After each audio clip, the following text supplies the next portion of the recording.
René Guénon, Forme traditionnelle et cycle cosmique.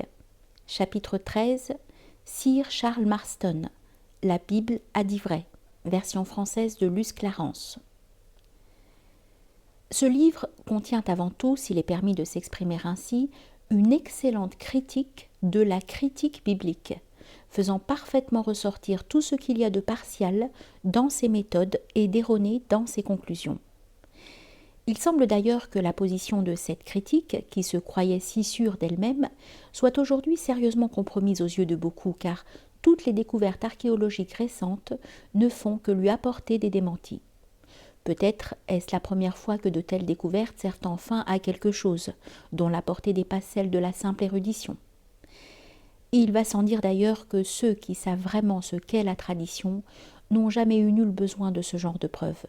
Mais on doit reconnaître que, se basant sur des faits en quelque sorte matériels et tangibles, elles sont particulièrement propres à toucher l'esprit moderne, qui n'est sensible qu'aux choses de cet ordre.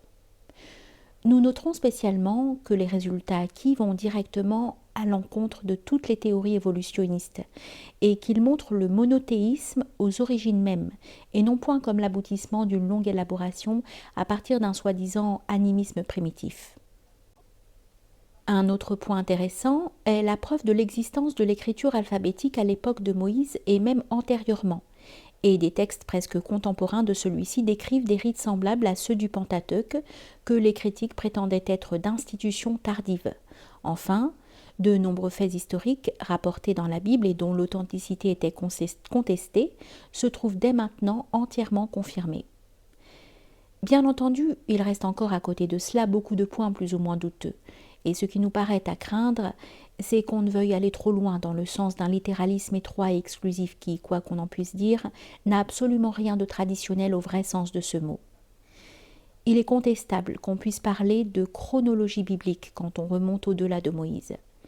L'époque d'Abraham pourrait être plus reculée qu'on ne le suppose, et pour ce qui est du déluge, la date qu'on veut lui assigner obligerait à en réduire l'importance à celle d'une catastrophe locale et très secondaire, comparable au déluge de Deucalion et d'Ogygès. Il faudrait aussi, quand il s'agit des origines de l'humanité, se méfier de l'obsession du Caucase et de la Mésopotamie, et qui, elle non plus, n'a rien de traditionnel, et qui est née uniquement d'interprétations formulées lorsque certaines choses n'étaient déjà plus comprises dans leur véritable sens. Nous ne pouvons guère nous arrêter ici sur certains points plus particuliers. Signalons cependant ceci.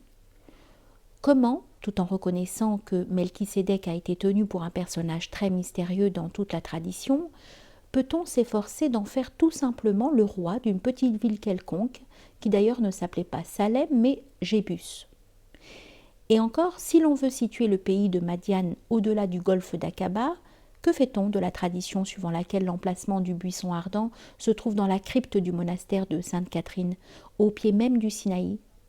Mais bien entendu, tout cela ne diminue en rien la valeur des découvertes réellement importantes, qui iront sans doute encore en se multipliant, d'autant plus que leur début ne remonte en somme qu'à une dizaine d'années, et nous ne pouvons que conseiller la lecture de cet exposé clair et consciencieux à tous ceux qui souhaitent de trouver des arguments contre la critique destructive et antitraditionnelle.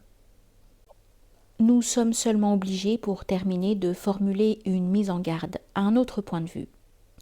L'auteur semble compter sur la métapsychique moderne pour expliquer, ou tout au moins pour faire admettre les miracles, le don de prophétie et en général les rapports avec ce qu'il appelle assez malencontreusement l'invisible, un mot dont les occultistes de toute catégorie n'ont que trop usé et abusé. Il n'est d'ailleurs pas seul dans ce cas, et nous avons constaté récemment d'autres exemples d'une semblable tendance.